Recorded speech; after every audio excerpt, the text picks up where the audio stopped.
Hi, this is Sajid Ali.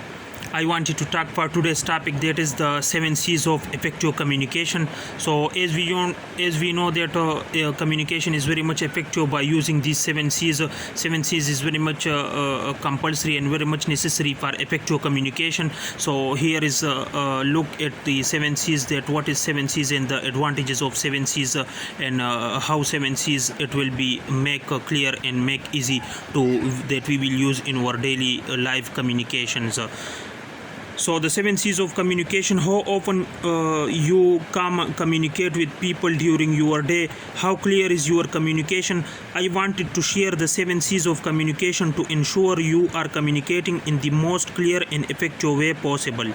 You write books, research theses, emails, facilitate meetings, participate in conference calls, create reports, devise presentation, debate with your colleagues. The list goes on. We can spend almost our entire day communicating. So how can we provide a huge boost to our productivity?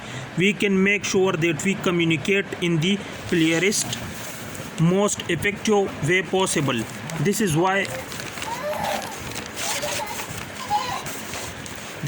the 7 C's of communication provide a checklist for making sure that your meeting, emails, conference calls, reports, and presentations are well constructed and clear, so your audience gets your message.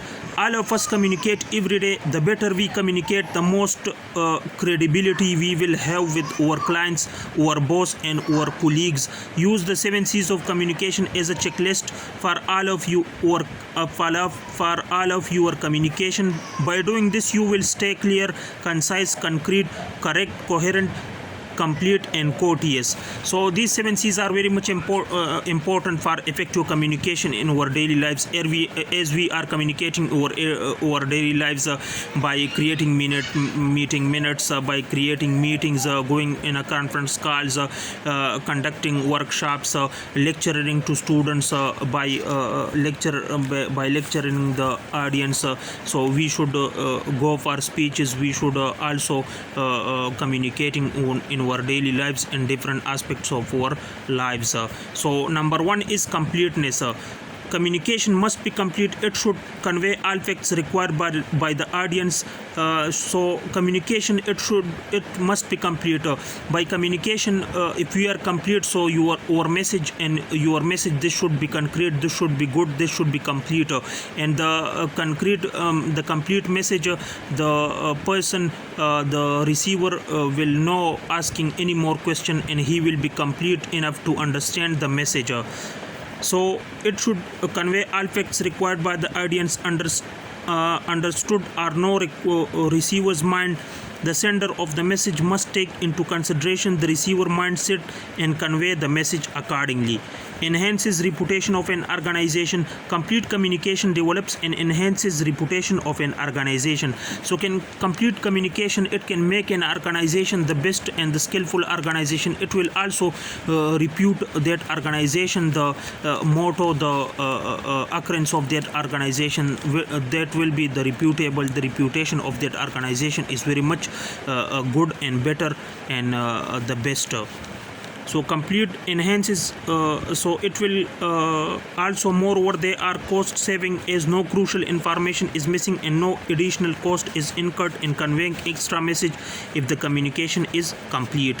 It also gives additional information. A complete communication always gives additional information wherever it requires. It leaves no question in the mind of receiver, helps in better decision making. Complete communication helps in better decision making by the audience, readers, receivers of message, as they get all desired and crucial information. It persuades, motivates, etc. the audience.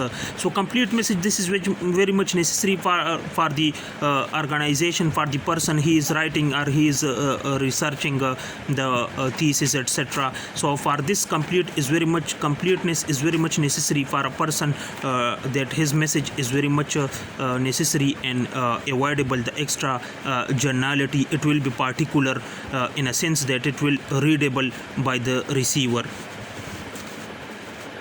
Another thing I'm going to discuss with you, that is conciseness. Conciseness means wordiness, that is communicating what you want to convey in least possible words without foregoing the other C's of communication. So it will necessity for effective communication. Conciseness, the wordiness, it will very much necessity for effective communication. Like concise, it is an necessity for effective communication because it is time saving. It is both time saving as well as cost saving. Underlines and highlights the main message, avoids using excessive and needless words. It also provides short and essential message. It will also make easy and comprehensible to the audience and non-repetitive in nature.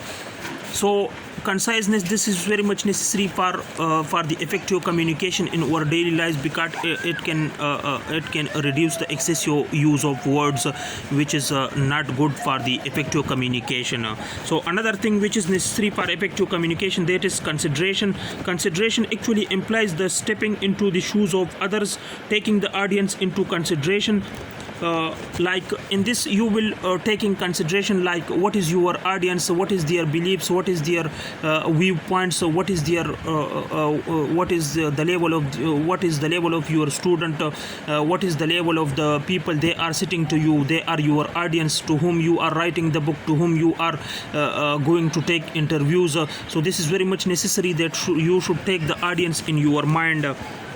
Emphasize on you approach. In this you will words should use to the audience, because audience is in front of you, they are sitting, they are listening, they are hearing you, so you will be using the you word. It also exhibits interest in the audience. You will also take interest in the audience. By doing this, the audience, they will take a positive response with you, they will feedback you, they will go and feedback your speech, feedback your everything you are telling to the audience. So for this you will exhibit interest in the audience. Show optimism. In this you will require that you will show optimism. In this you will use the positive words like jovial, committed, thanks, warm, and healthy, help, etc. Another thing which I am going to discuss with you, this is clarity. It implies emphasizing on a specific message or goal at a time rather than trying to achieve too much at once. So understanding easier. So clarity, it will make the message understandable, it will make the meaning of the message is easier to the receiver, it will make the meaning of the message is easier. Complete clarity of thoughts and ideas enhances the meaning of message, so it will make the better meaning of the message. Appropriate words, clear message, make use of exact, appropriate and correct concrete words. In this you will not use extra words, in this you will use solid words, the perfect words, in which the people they are getting the meaning of the words very much easily. Another thing which is there in 7 C's, that is concreteness. Concrete communication implies being particular and clear rather than fuzzy and general. So it will make you a person, you will be not going into long speeches, and you will be not going to using large and fuzzy words and choice words. You will not to go confuse audience. You will be using concrete words that will make a particular meaning. It strengthens the confidence. It also strengthens the confidence because the audience level, it will improve, it will give health to the audience. It will strengthen the confidence in people because the concrete message is get very much feedback from the people. It is supported with specific facts and figures. It make use of words that are clear, that build the reputation. So concrete messages are not misinterpreted, so it is not misinterpreted. Another thing which is coming in the 7 C's, that is courtesy. Courtesy in message implies the message should show the sender's expression as well as should respect the receiver. The sender of the message should be sincerely polite, joyous, reflective, and enthusiastic. It is positive and focused at the audience. It makes use of terms showing respect for the receiver of the message. It is not at all biased. So courtesy, it is very much necessary for a person that he is sending a message in this his honesty, his positive behavior, his optimism is involved, like he or she will not going to use these kinds of what is possible instead what is impossible. Instead of that, he will use what is possible. Instead of what is impossible, he will use what is possible. So in this best words the person he is using, like thanks and healthy things, like for the audiences, for the journal overviews. So another thing which is very much necessary, that is correctness in communication. It implies that there are no grammatical errors in communication. Message is exact, correct and well timed. Correctness boosts up the confidence level. Greater impacts on the audience readers. Checks the precision and accurateness of facts and figures used in the message. It makes use of appropriate and correct language in the message. So correctness, this is very much necessary for 7 C's of communication, because it will make aware people that how a message should be correct, that how correct words should be used, that it will be avoid the necessary mistakes which is there in communications. So avoid necessary mistakes, avoid things which is make the communication less blur and very much fuzzy. Avoid these kind of words, avoids these kind of obvious things which is not perfect for the effective communication. So make your communication productive, make your communication essential, make your communication appropriate for the people, that they should learn, that they should get positive optimism, that they should give positive feedback to you. So in this sense, this is about 7 C's of effective communication. So this is my video about 7 C's of communication. Thank you for watching this video.